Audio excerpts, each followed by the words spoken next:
warahmatullahi wabarakatuh. Kembali lagi di pembelajaran matematika. Kali ini kita akan belajar tentang dua segitiga sebangun. Namun sebelumnya seperti biasa kita berdoa terlebih dahulu dengan membaca basmalah bersama-sama. Bismillahirrahmanirrahim. Kita ingat kembali tentang syarat kesebangunan. Ini juga sama dengan syarat dua segitiga sebangun, yaitu ada dua ya. Yang pertama, bahwa perbandingan sisi yang seletak semuanya sama atau sebanding.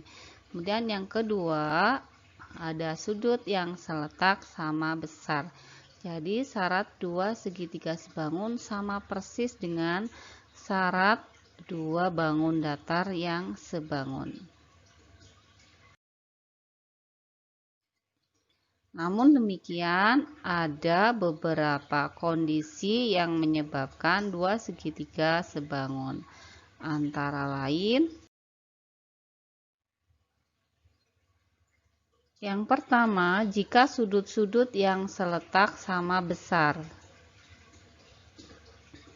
Jadi di sini ada segitiga ABC, kemudian ada segitiga A aksen, B aksen, dan C aksen, di mana sudut A ini sama dengan sudut A aksen, sudut B sama dengan sudut B aksen, dan sudut C sama dengan sudut C aksen.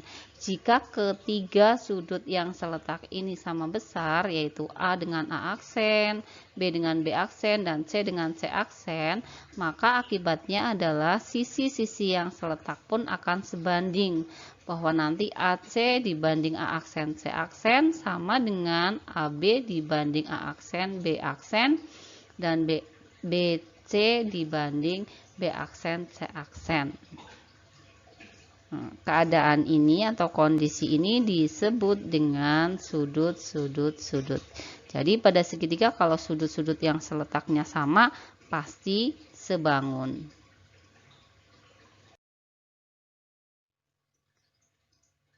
Kondisi yang kedua yaitu apabila sisi-sisi yang seletak sebanding.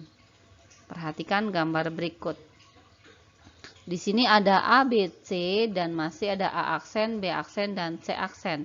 Jika sisi AC yaitu X cm, ternyata A aksen C aksennya adalah AX cm, maka perbandingannya adalah X banding AX, berarti 1 banding A.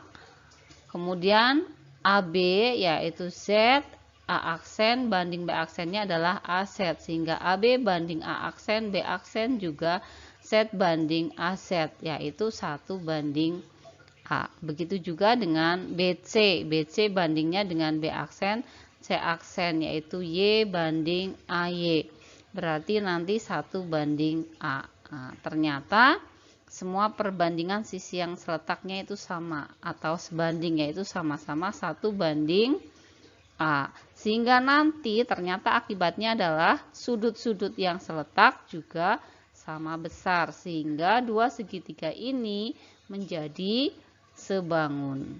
Nah, syarat ini dinamakan dengan sisi-sisi-sisi.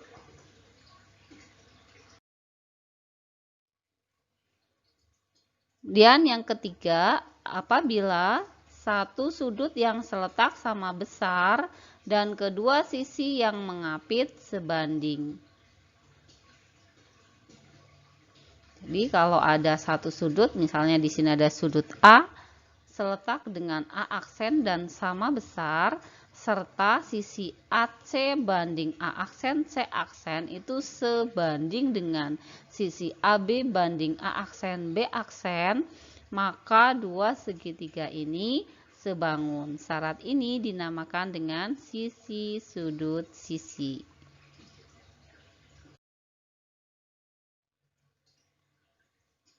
Berikut contoh soal dan pembahasannya.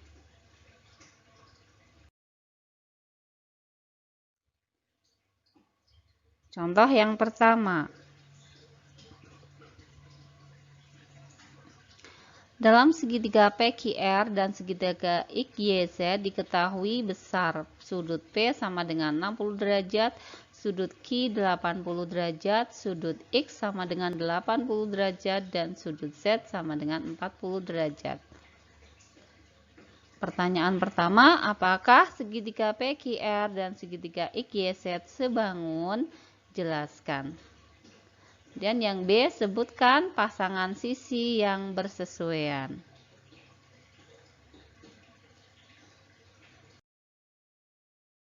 Baik, kita langsung ke pembahasan yang pertama.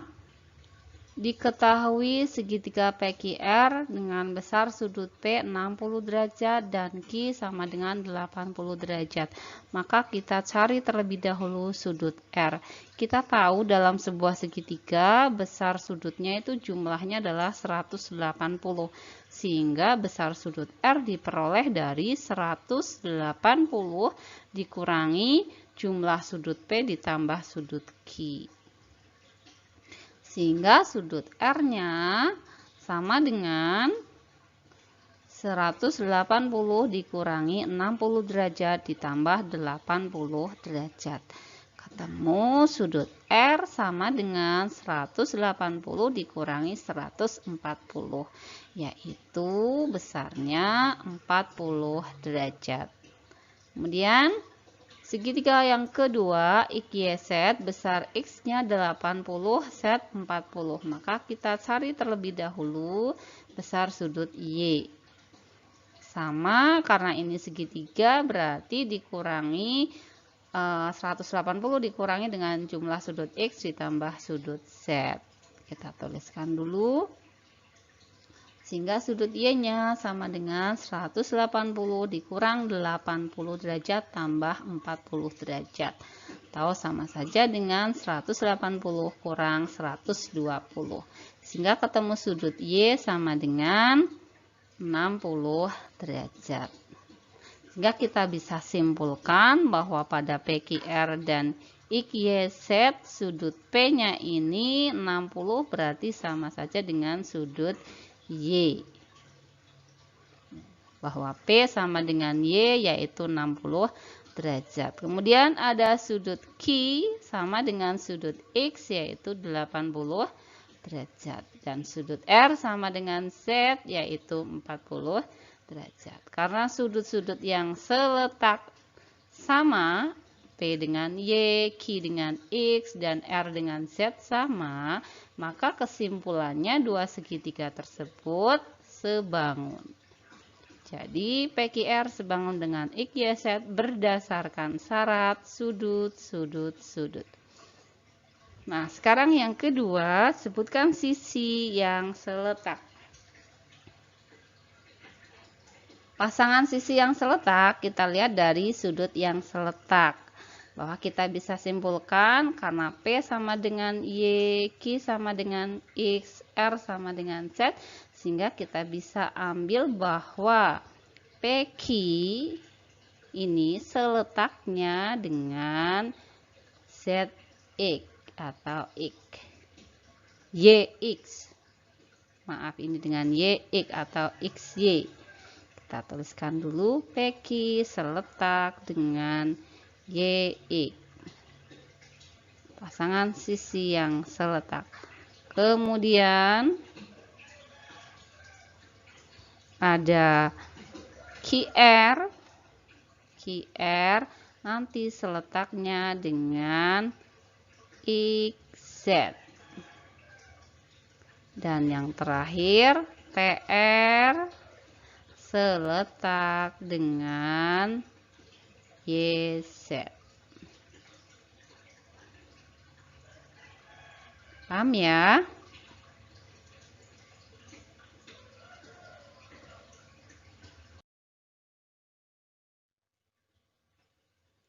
Contoh yang kedua,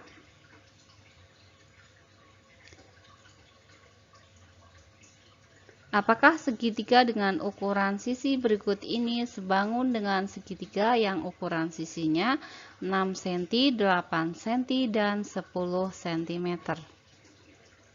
Yang pertama ada segitiga dengan ukuran 9 cm, 12 cm, dan 14 cm. Yang B 20 cm, 15 cm, dan 25 cm.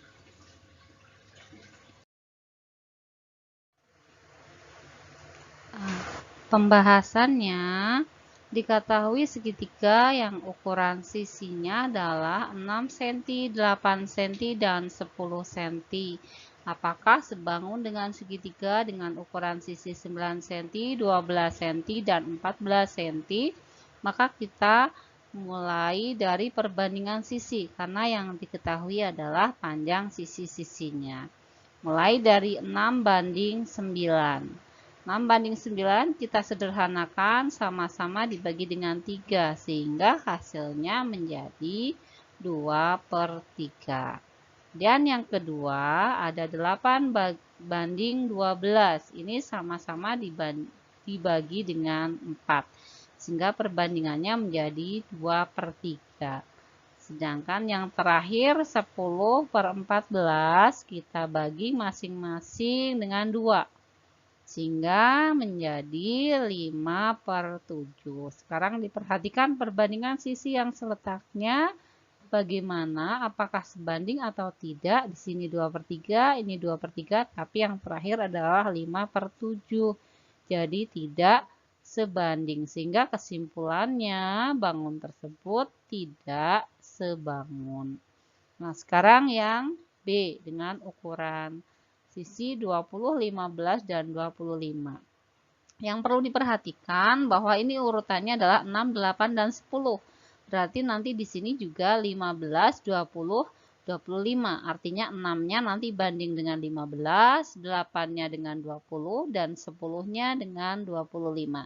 Oke, kita tuliskan satu persatu, yaitu ada 6/15, masing-masing dibagi dengan 3, sehingga hasilnya adalah 2/5. Kemudian yang kedua ada 8/20, masing-masing dibagi dengan 4. 8 bagi 4, 2, 20 bagi 4, 5. Jadi hasilnya adalah 2/5. Dan yang terakhir adalah 10 banding 25, kita bagi masing-masing dengan 5, sehingga hasil paling sederhananya adalah 2/5. Sekarang diperhatikan perbandingan sisi yang seletak, hasilnya ternyata semuanya sama, yaitu 2/5, sehingga sisi-sisinya ini sebanding. Kesimpulannya bahwa segitiga dengan ukuran sisi 6, 8, 10 dengan 20, 15 cm, dan 25 adalah sebangun.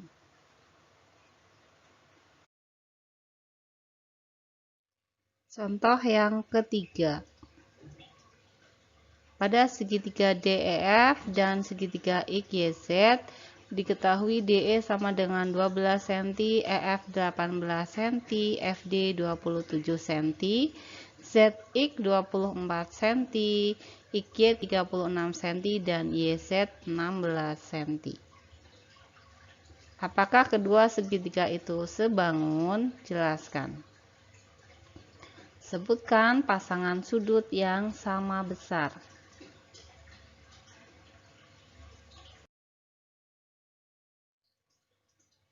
Kita langsung ke pembahasan.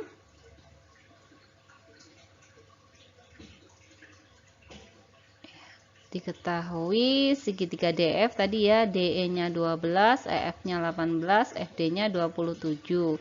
Kemudian pada segitiga XYZ, ZX-nya 24, XY-nya 36, YZ-nya 16. Maka yang perlu kita lakukan adalah kita urutkan dulu. Ini kan pendek, terus panjang urutannya.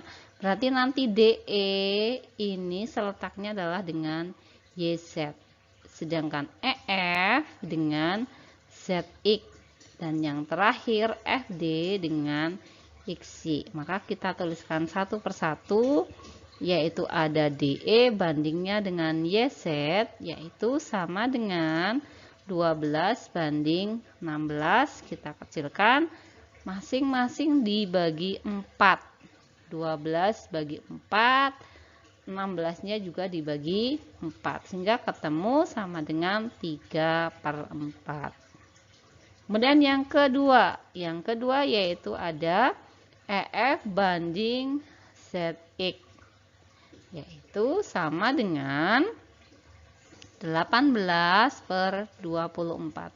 Kali ini kita bagi 6. 18 bagi 6 juga 3, 24 bagi 6 adalah 4. Jadi sama dengan 3/4. Kemudian yang terakhir perbandingan sisinya yaitu ada FD banding XY sama dengan 27 banding 36. Kali ini dibagi dengan 9. Masing-masing bagi 9, 27 bagi 9, 3, 36 bagi 9, 4. Sehingga sama dengan 3/4. Diperhatikan ternyata perbandingan sisi-sisi yang seletak semuanya sama, yaitu 3/4. Sehingga kesimpulannya, jadi segitiga PQR sebangun dengan XYZ berdasarkan syarat sisi-sisi, yaitu tadi sisi-sisi yang seletak sebanding. Sekarang pertanyaan yang kedua, sudut-sudut yang sama besar. Kita lihat tidak tanpa menggambar kita bisa ya. Di sini ada DE jadi YZ. Jadi D-nya itu sama dengan Y. Nanti E-nya sama dengan Z dan F-nya sama dengan X. Ini F sama dengan X juga. E sama dengan Z. Ini D sama dengan Y. Sehingga sudut yang sama besar dan seletak adalah sudut D sama dengan sudut Y, sudut E sama dengan sudut Z, dan F sama dengan sudut X.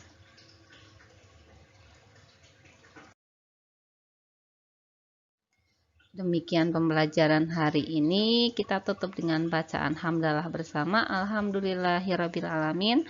Terima kasih atas segala perhatian dan mohon maaf atas segala kekurangan. Kita tutup wabillahi taufiq wal hidayah. Wassalamualaikum warahmatullahi wabarakatuh.